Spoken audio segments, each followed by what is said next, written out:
During a Senate hearing on an allegedly overpriced Makati City Hall building, a former employee says fixing bids for city projects was the usual practice in the local government. Former City Bids and Awards Vice Chairman Mario Hechanova says he was given 200,000 pesos a month to pick only companies endorsed by the Binay family. Kalakaran na ho namin sa Makati yan eh. Ganyan ho talaga yung ginagawa namin. So sa madaling salita, lahat ng bidding sa Makati ay niluluto ninyo para may manalong favored contractor? Totoo po sir. Lahat po, luto po yan. Okay. Sino ba? This is the Senate's fourth hearing over the allegedly overpriced Makati City Hall Building 2.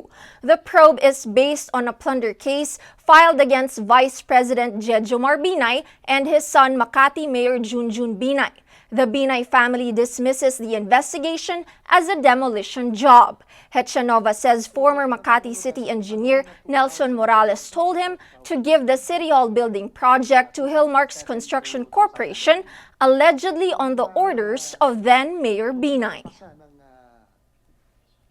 Dito ba sa transaksyon na ito ay may anomalya nangyari? Meron po, Senador. Okay. Ano po yung anomalya na nangyari na yan?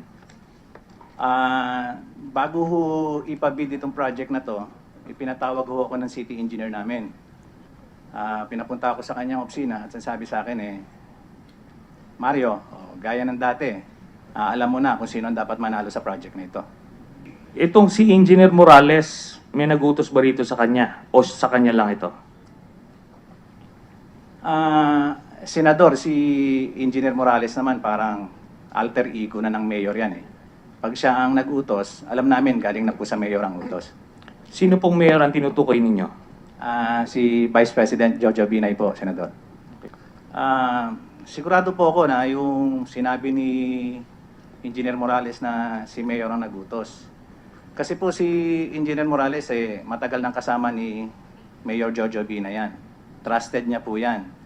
So, At one point, Hechanova claims he was forced to trap an interested bidder in an elevator to make sure that the rival bidder, a friend of the Binays, bags the project. During the hearing, Senator Alan Peter Cayetano grills an executive from Hillmarks.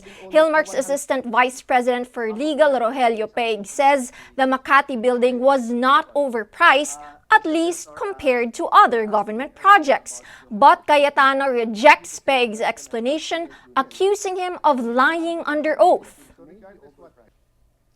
Medyo niloloko tayo sa math, Mr. Chairman. Sorry, Panyero, but that's my conclusion. You know why? Asked if the building is world-class, Peig neither confirmed nor denied this. For the record, the contractor says that you are not claiming that the parking building you built is world class. We do not make any claim, Your Honor. Trata We are wala. not also saying it is not world class. Okay.